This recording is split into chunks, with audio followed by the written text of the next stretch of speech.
Dans un mois, Brian Crébou, un jeune professeur de chant de l'Allier, va se lancer dans une course à pied à travers la France. Il va parcourir 1200 km en 40 jours pour faire parler de la maladie qui le touche, la mucoviscidose. Pascal Félix et Pascal Franco l'ont rencontré.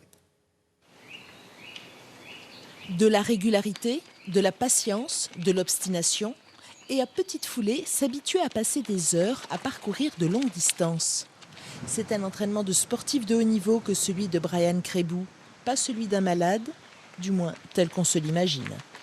Le fait de faire ce défi, je ne sais pas trop comment mon corps va réagir, c'est un peu l'enjeu.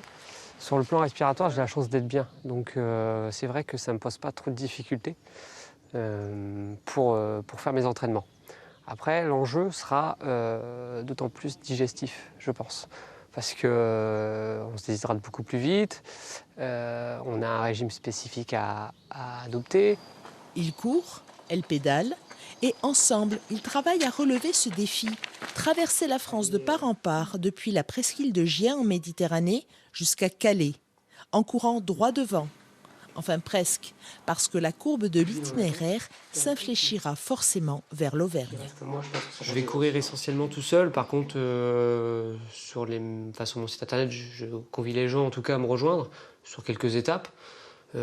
L'idée est aussi de passer dans les casernes de pompiers, parce que je suis pompier volontaire, donc l'idée était de mobiliser les pompiers de toute la France, les inviter à courir avec moi, à m'accueillir dans leur caserne. Donc voilà, c'était vraiment une idée de partage avec toute la population. Appel d'ores et déjà entendu dans un certain nombre de villes, comme à Paris.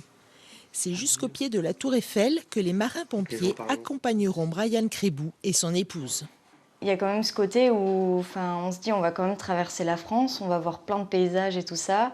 En plus, je vais être aux photos, donc c'est vrai que je vais pouvoir profiter aussi, plus que lui, je pense.